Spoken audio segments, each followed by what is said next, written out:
दिल्ली की सियासत में अब स्वास्थ्य विभाग का कथित 650 करोड़ रुपए का घोटाला नया राजनीतिक मुद्दा बन गया है।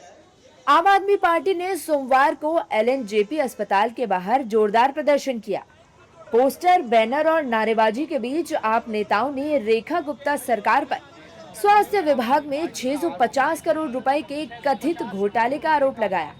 चलिए अब आपको ग्राफिक्स के जरिए बताते हैं आम आदमी पार्टी ने दिल्ली सरकार पर क्या आरोप लगाए हैं। स्वास्थ्य विभाग में 650 करोड़ का कथित घोटाला हुआ। सरकारी अस्पतालों के लिए खरीदे गए ORS packet, bedsheet, portable x-ray machine, दवाइयों और एनेस्थीसिया उपकरणों की खरीद में भारी वित्तीय अनियमितताएं हुई। पार्टी ने मुख्यमंत्री और स्वास्थ्य मंत्री के इस्तीफे की मांग की है।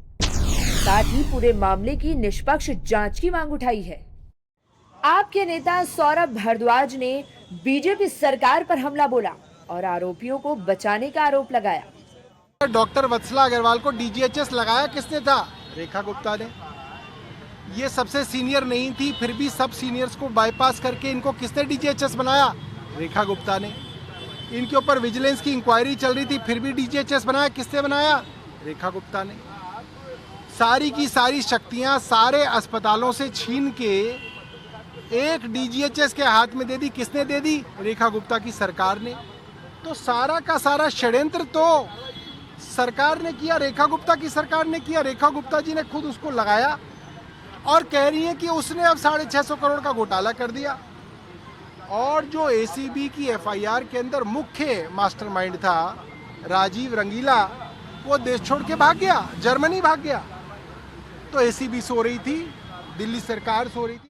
वहीं आप विधायक कुलदीप कुमार और संजीव झा ने आरोप लगाया कि मामले की जांच में देरी की जा रही है और मुख्य आरोपियों के खिलाफ सख्त कार्रवाई नहीं हो रही। की गाड़ी कमाई का पैसा, जो मुफ्त दवाइयां उनको मिलती थी, जो अरस का घोल मिलता था, उसका पैसा भाजपा के लोग खा गए, मुख्यमंत्री जी खा गए। मैं मुख्यमंत्री जी कहना चाहता हूं, मुख्यमंत्री जी अगर थोड़ी भी शर्म बची है तो इस्तीफा दे दीजिए और निष्पक्ष रूप से इसकी जांच होने दीजिए और दूध का दूध पानी का पानी होने दीजिए। और ऐसे लोग जिसमें जो शामिल हैं, मुख्यमंत्री जी आपके बिना संरक्षण के, आपके मंत्री के संरक्षण के ये घोटाला नहीं हो सकता है। और दिल्ली वालों ने देख लिया कि 1.5 साल में 650 करोड़ का घोटाला एक विभाग में हुआ है। सोचिए भी कितने सारे विभाग हैं। जांच चल रही, मुख्यमंत्री को अरेस्ट करो ना, क्यों नहीं करते हैं? मुख्यमंत्री इस्तीफा दें वरना जांच को बाधित करेंगी।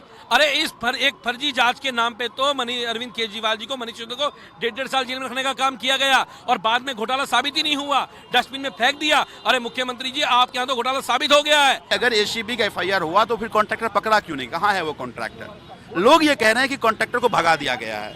जैसे नीरव मोदी भाग गया था, विजय माल्या भाग गया था, भगा दिया गया था, उसी तरह से इस रंगीला ब्रदर्स को भी भगा दिया गया। हेल्थ मिनिस्टर की अगर मिली भगत है तो फिर इस्तीफा क्यों नहीं लिया गया उससे?